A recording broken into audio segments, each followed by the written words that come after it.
నియామకాల గురించి మాట్లాడదామంటే రాలే. కానీ నల్లగొండకు పోయి ఆయన బీరాలు పలుకుతుండు, పొంకనాలు కొడుతున్నాడు. ఏమన్నాడు ఆయన? పాలిచ్చే బర్రెనిచ్చి దున్నపోతుని తెచ్చుకుని. ఇవాళ శాసనసభలో అటెండర్ ఒక ఆయన ఎదురుపడ్డాడు. సార్ ఒక్క మాట అన్నాడు. నేను అందరితో మాట్లాడతా, మీకు తెలుసు కదా, ఎవరైనా వల్కరిస్తే ఆగిన. ఏంది స్వామి చెప్పని. సార్ మీరు ఒక్క మాట చెప్పాలి, ఇవాళ సాయంత్రం ఎల్బీ స్టేడియం పోతురు కదా అని. ఏం సంగతి చెప్పన్న? ఏం లేదు సార్, మీరు చెప్పాల్సింది ఒకటే మాట, కంచర గాడిదని ఇంటికి పంపించి రేసు గుర్రాన్ని తెచ్చుకున్నారని మీరు చెప్పండి సార్ అన్నాడు. గత ప్రభుత్వంలో ఉన్న కంచర గాడిదను ఇంటికి పంపించి ఈ ప్రభుత్వంలో రేసు గుర్రాన్ని తెచ్చుకున్నారు. ఏ రేసుకు పోయినా ఆ గుర్రానిదే గెలుపు.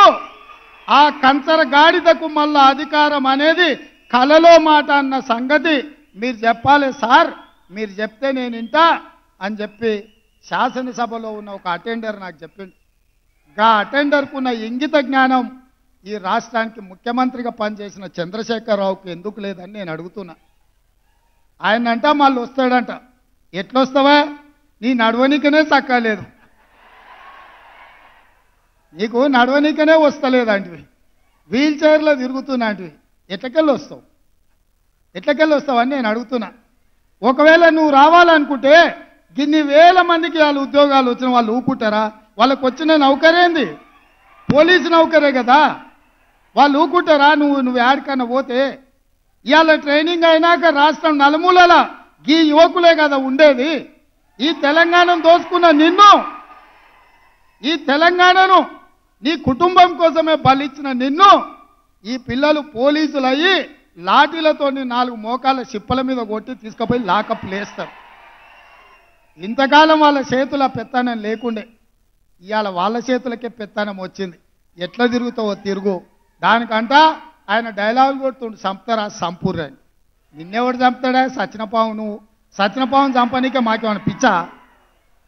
నీ పని అయిపోయింది, కేల్ కథం, దుకాన్ బంద్. ఇక చిన్నగా మళ్ళా మొదలుపెట్టిండు సానుభూతి కథ. ఆయన మంచంలో వండుకున్నా, సావు నోట్ల తలకాయ పెట్టినా తెలంగాణ సాధించిన అని చెప్తే పిల్లలు చూడలేదు కాబట్టి నిజమేనేమో సారు ఏమైనా సావుకు దగ్గర పోయొచ్చిండేమో అనుకున్నారు. ఇవాళ నువ్వు ఆడే డ్రామాలు అన్నీ చూసిరు. ఉత్తప్పుడేమో బాగానే నడుస్తుండు, మీటింగ్కి రాగానే వీల్ చైర్లో కూర్చున్నాడు. మీరే చూసిరు కదా ఆయన నడిచేదిగిన. ఆడ వీల్ చైర్ ఏమో అవసరం ఉన్నదే? ఇక గిట్లున్నది ఆయన కథ. కాబట్టి మిత్రులారా, ఈరోజు ఒక్కొక్క సమస్యను పరిష్కరించుకుంటూ మీ ఉద్యోగ నియామకాలలో ఒక్కొక్క అడుగు ముందుకేస్తూ మీ జీవితాలలో వెలుగులు తీసుకురావాలని, ఈ ప్రభుత్వం మీద మీరు ఉంచిన నమ్మకాన్ని, విశ్వాసాన్ని నిలబెట్టుకోవాలని అహర్నిశలు మా ప్రభుత్వం పనిచేస్తుంది.